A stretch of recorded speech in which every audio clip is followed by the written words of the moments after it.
Hi, my name is Jessica Gigstad, and I literally live in a cornfield in Kansas. I'm married to the nicest farmer ever, and we love raising our children in rural America. But even though I'm a country girl at heart, I love being fancy.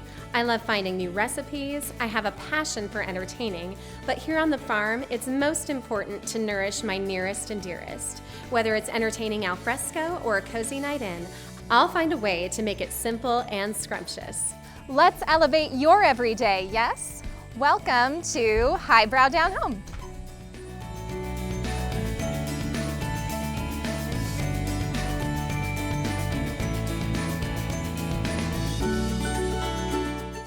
It is full on harvest season in Northeast Kansas, and all the farmers in this area are incredibly busy getting their crops out of the field and into the bin. And my husband is no exception. He's been putting in some really long hours in the combine, and I've been finding myself a bit of a harvest widow here lately. So I thought it would be fun to surprise him with a scrumptious meal and a field date tonight. So come with me and I'll tell you all about it. The first item on the menu is his and hers Hot Pockets. These are so scrumptious. They're filled with all kinds of delicious fillings, and they're completely portable. They're perfect for any kind of outdoor situation, even a date with heavy machinery. His and hers Hot Pockets are so versatile. I love making them because you can fill them with just about anything your heart desires. You're really only limited by your imagination. So I'm just finishing cutting out these little circles of dough, and I'm using a 4-inch cutter here. There we go. All right. And I've already got a stack that I've already made.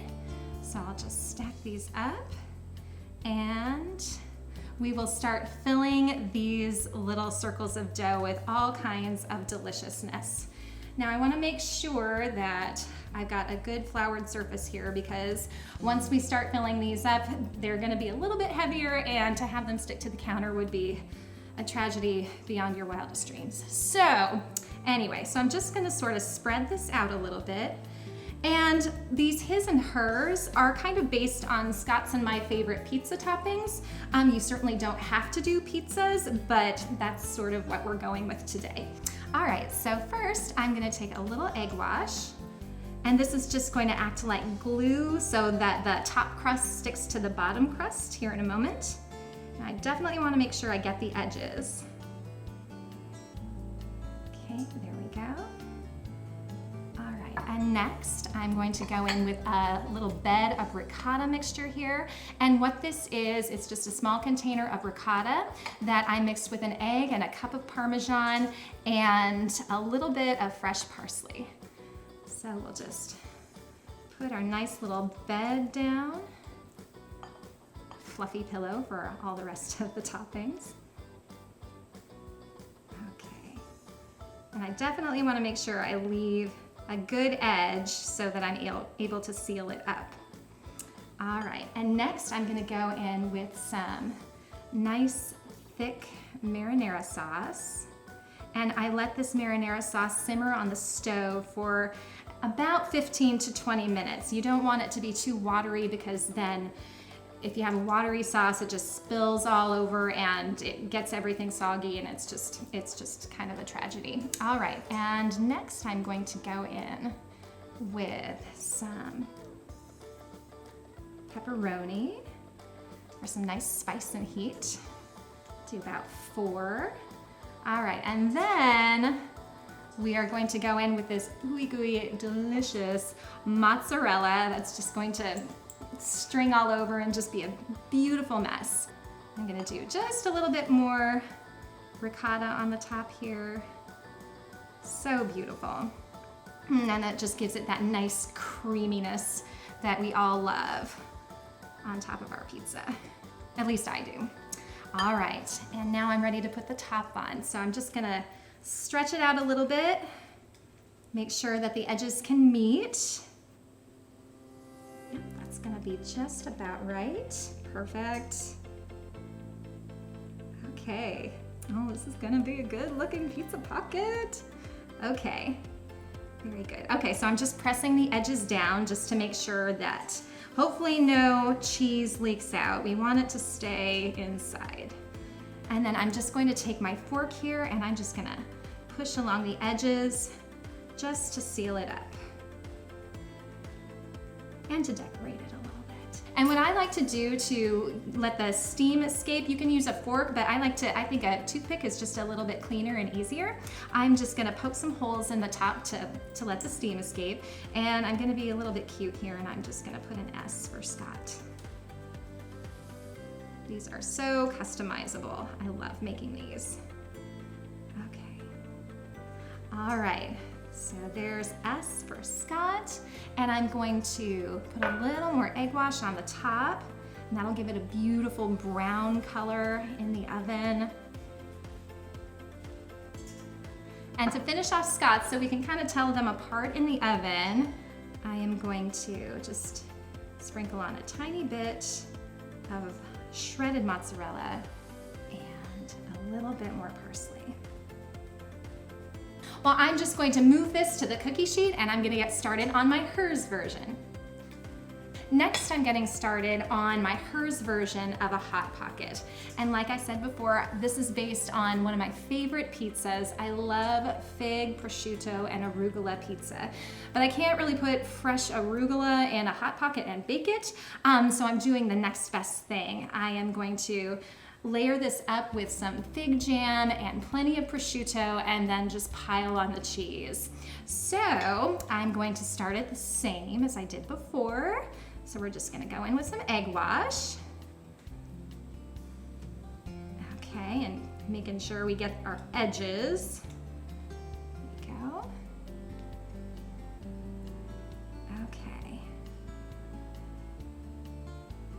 All right, and next I am going to put in some fig jam. And a little of this goes a long way, so I'm going to have sort of a lighter hand with this. We want just a hint of sweetness and texture. I love the texture of figs. They have just a little bit of graininess to them, so it's just very, very distinctive. But a little does go a long way, so I just want to kind of spread it thinly and evenly over the surface here. Okay, there we go. And then next I am going to go in with my big old hunk of mozzarella. I'm just gonna nestle that right down in there. And next I'm going in with some shredded prosciutto. And this is gonna be such a nice salty counterbalance to that beautiful golden sweet fig that we have down. And who knows, if I put enough meat in this, maybe I'll make a believer out of Scott and, we can actually share a pizza when we're out next time. Okay, there we go. All right. And then I'm going to take my same ricotta mixture and I'm just gonna kind of spread that all over the top. And I love this because it just kind of falls down into the crevices of all the meat and all the things you've got piled on here. And you can kind of, mold it to make it fit. So that's another bonus. All right, and for more cheese and some like nutty, melty kind of texture, I have some Gruyere here. So I'm just gonna nestle that on the top. Okay, this is looking ever so luscious. Okay, so I'm just gonna stretch out my top and hopefully it all fits. Yep, I think we're okay. Okay. Make the edges so they touch. Just kind of tuck it down over the sides. So beautiful. Okay. And then I'm gonna take my fork and just seal it all up. Looks gorgeous. All right, and next more egg wash. There's some beautiful golden color in the oven. You'd be amazed what a difference it makes. If you forget it, it's just, you can just see right away. Everything that you bake looks a lot more appealing when you put on the egg wash. It's an extra little step, but I think it's really worth it. It makes your things look so much more appetizing. just put in some little steam escapes. There we go. Okay, and to finish this off, we are going to put a little grated Parmesan on, and that's just gonna give it a nice salty kind of crust on the top as it bakes up in the oven.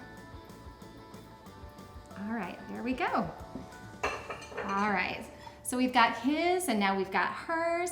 They go into the oven at 400 degrees for about 15 minutes until they're golden and fragrant. Hey everybody, look at what just came out of the oven. I can't wait to see what these look like on the inside. So I don't think Scott will mind if I just take a peek. So let's just cut into this. And oh my goodness, look at the steam. Oh my gosh, that just looks like a dream come true right here. I think I better just try, just make sure it's okay for him. It's really hot and perfect. I love the creamy cheese. It delivers everything you need in a Hot Pocket. It's hearty, it'll be nice and filling. It's absolutely perfect. Up next, my Harvest Quinoa Salad. Stay right here. I am telling you, once you start making your own homemade Hot Pockets, life is never going to be the same for you. And next on the menu is a hearty Harvest Quinoa Salad. It's full of all of the flavors of fall, and it's incredibly portable to boot. Let me tell you how I make it. Harvest Quinoa Salad is such a delicious salad. I like taking a break from green salads every once in a while, and this has all the flavors of fall and all the colors of fall in it. So I'm just starting with a cup of quinoa, and I actually boiled this in a cup and a half of chicken broth, which I think gives it another nice little layer of flavor. And so it's just, as you can see, it's nice and fluffy in there. And anything you can do with rice, you can do with quinoa. All right, and then, because if it does not have meat in it, it's pretty much inedible in my husband's world, I have some butternut squash that I've roasted, along with 2 Polish sausages. And I just threw those on a sheet pan along with my butternut squash here. And I roasted that in the oven at 400 degrees for about 30 minutes until the squash got soft. And you can slice your sausage before or after, either way is okay. And I kind of like how the sausage seasons the butternut squash around it. It's really, really delicious. So we get these nice salty little bites in all of our salad that we have. Okay, you can already see it's looking so pretty. That all in there. All right, we'll just give this a little bit of a toss. Okay, and then next, every salad has to have a dressing.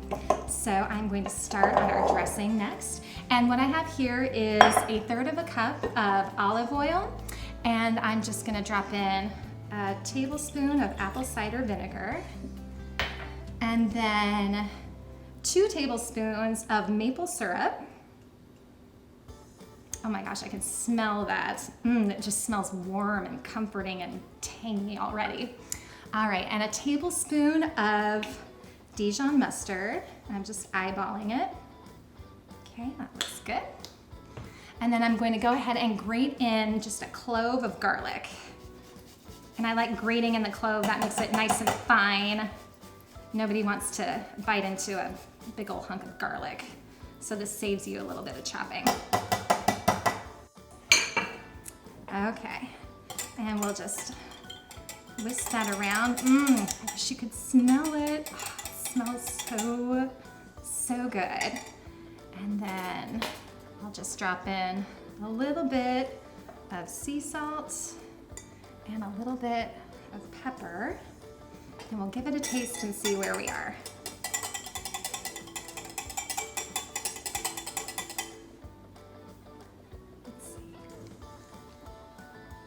It's just nice and tangy. I might just add a little bit more vinegary bite to it.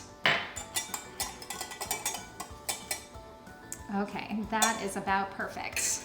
All right. So next we are going to drizzle this all over the top of our salad here. And the quinoa is just gonna absorb all that delicious flavor. And this is a great salad to take to an outside situation or a potluck because the longer it sits, the more the quinoa absorbs everything. It'll absorb kind of some of the fat from the sausage. Okay, that's looking good. And it'll just coat the butternut squash. This looks so nice already. Okay, and for even more fun texture and flavor, I am just gonna drop in some cranberries, maybe about a 1/4 cup or so.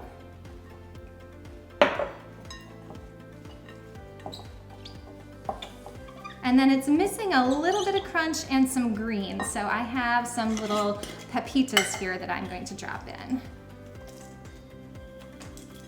And these are roasted and salted, so we'll get some nice salty crunch in there as well. Oh my gosh, this just looks like fall in a big bowl right here. I better taste it and make sure it's okay.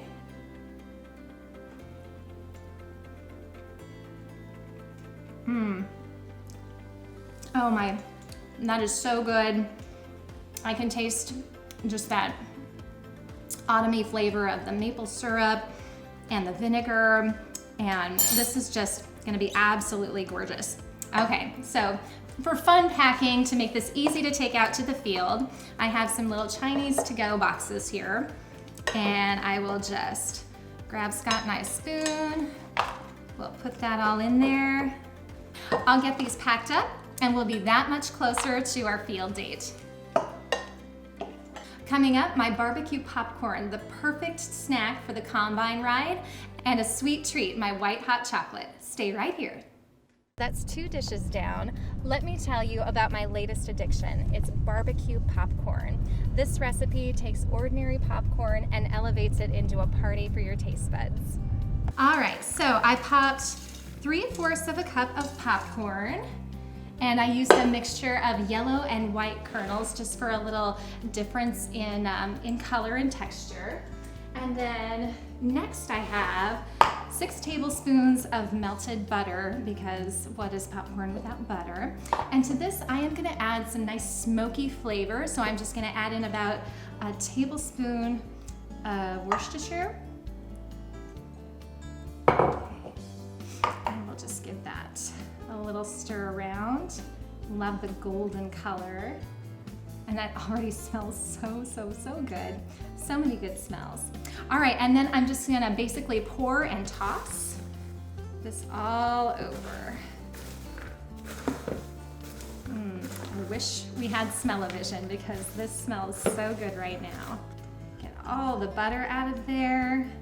And I'll try and get all the way to the bottom.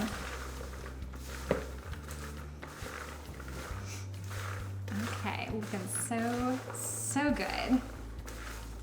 And for my spice mixture that I'm going to put on top, I have a mixture of chili powder, paprika, a tablespoon of sugar, some garlic salt, and just some normal salt. So I'm just going to give those a little stir around here. And I love this nice dark red barbecue color. It just is gonna look exactly like its title.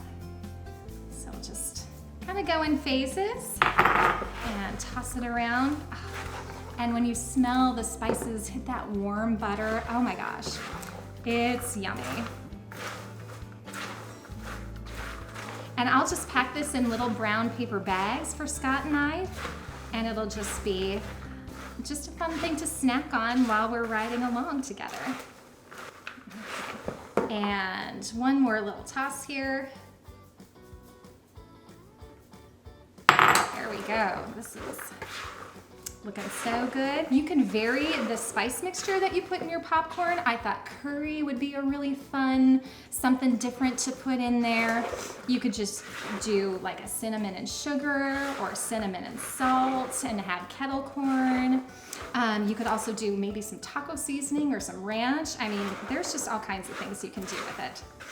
All right, look at that. That's looking gorgeous.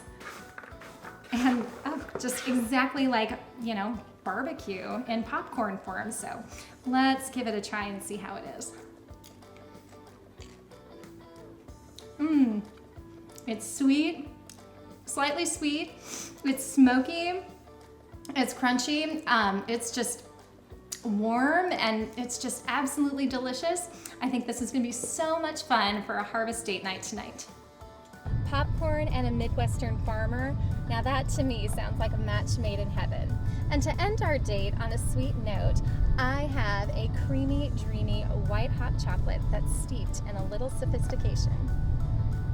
So I've got my milk simmering behind me, and for that I have 2.5 cups of whole milk, and then to that I added 1/2 cup of heavy cream.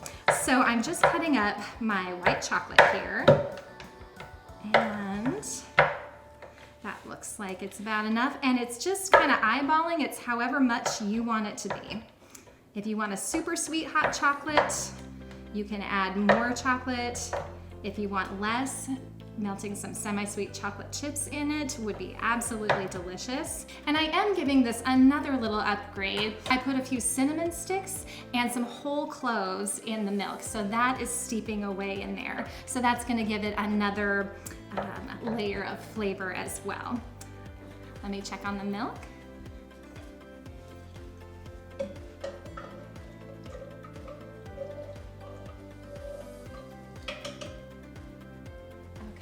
And to this, I'm going to add my white chocolate here.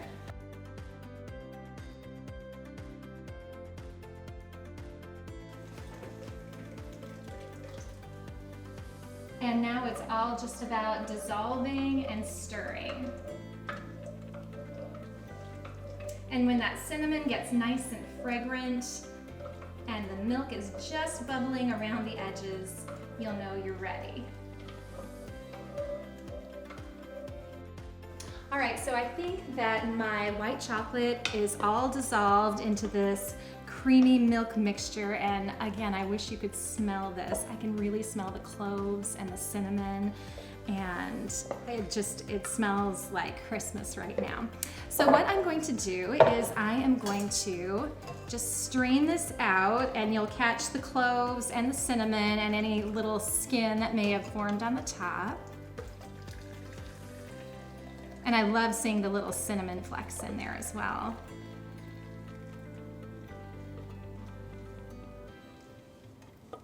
There we go. Okay. And we'll just discard this, and then we have a smooth, creamy dream right here. All right, to finish this off, I'm going to pour this into a cup.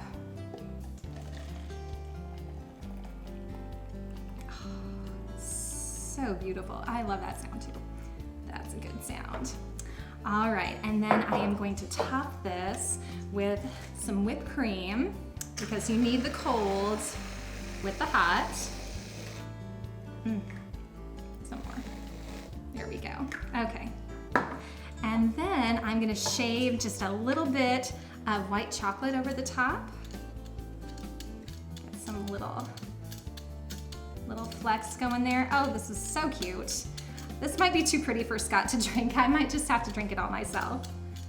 Adorable. All right, and then I've got a little cinnamon grinder, and I will just, there we go. Oh my goodness, so fun.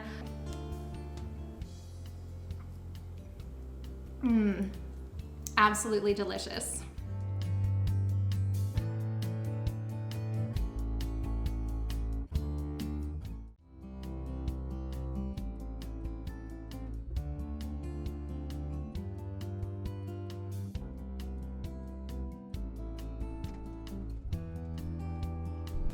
Hi Jessica, how are you doing? Hi, I'm good. How are you?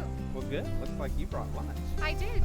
I thought I would surprise you. Do you have time to stop for a dinner date? Well, of course I have time for that. Excellent. I made some Hot Pockets for you. Oh, okay. And so you'll have to let me know what you think of the filling. Okay, well, let me try it. I made a his version and a hers version. Boy, there's So a lot I'm of curious good. to see what you think of There's a them. lot of good cheese in there. Yeah. What else is in now? It has ricotta and pepperoni and just some nice, like, really meaty marinara.